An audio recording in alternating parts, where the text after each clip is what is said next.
വിശുദ്ധ ഹജ്ജിന്റെ സുപ്രധാന കർമ്മം അറഫ സംഗമം നാളെ നടക്കും. 180 രാഷ്ട്രങ്ങളിൽ നിന്നുള്ള 25 ലക്ഷം തീർത്ഥാടകർ അറഫയിൽ സംഗമിക്കും. മക്കയിലും മദീനയിലുമുള്ള മുഴുവൻ ഇന്ത്യൻ തീർത്ഥാടകരും അറഫ സംഗമത്തിൽ പങ്കെടുക്കുന്നതിന് മിനയിലെ തമ്പുകളിൽ എത്തിയതായി ഇന്ത്യൻ ഹജ്ജ് മിഷൻ അറിയിച്ചു. ദൈവകീർത്തനങ്ങൾ ഉരുവിട്ട് ഇന്ന് ജുമാ പ്രാർത്ഥന കഴിഞ്ഞതോടെ തീർത്ഥാടക ലക്ഷ്യങ്ങൾ മിനയിലേക്കുള്ള ഒഴുക്ക് തുടങ്ങി. മീനയിലേക്കുള്ള മുഴുവൻ കവാടങ്ങളിലും തീർത്ഥാടകർ സഞ്ചരിക്കുന്ന വാഹനങ്ങളുടെ നീണ്ട നിര കാണാം. 12 കിലോമീറ്റർ കാൽനടയായി മിനയിലേക്ക് യാത്ര ചെയ്യുന്ന നിരവധി തീർത്ഥാടക സംഘങ്ങളെയും കാണാം. മക്ക, മിന, അറഫ, മുസ്ദലിഫ തുടങ്ങി പുണ്യപ്രദേശങ്ങളെ ബന്ധിപ്പിക്കുന്ന മഷാഇർ ട്രെയിൻ സൗകര്യവും തീർത്ഥാടകർക്കായി ഒരുക്കിയിട്ടുണ്ട്. ഇന്ത്യൻ തീർത്ഥാടകർ താമസിക്കുന്ന അസീസിയിൽ നിന്ന് മിനയിലേക്ക് ബസ്സിലാണ് യാത്രാ സൗകര്യം ഏർപ്പെടുത്തിയിട്ടുള്ളത്.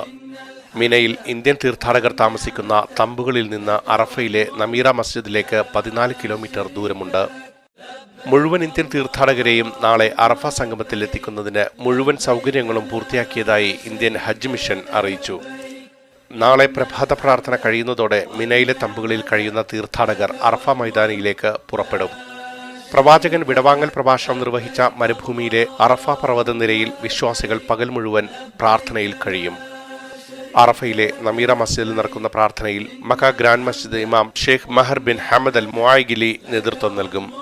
അതിനിടെ ജിദ്ദ, മക്ക, മദീന എന്നിവിടങ്ങളിൽ ചികിത്സയിൽ കഴിയുന്ന തീർത്ഥാടകരെ ഹജ്ജിന്റെ സുപ്രധാന കർമ്മങ്ങളിൽ പങ്കെടുപ്പിക്കുന്നതിന് അറഫയിലെ ജബലുർ റഹ്മ ആശുപത്രിയിലെത്തിച്ചു.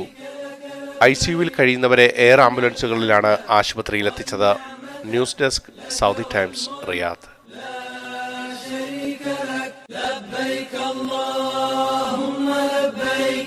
لبيك لا شريك لك لبيك إن الحمد والنعمة لك والملك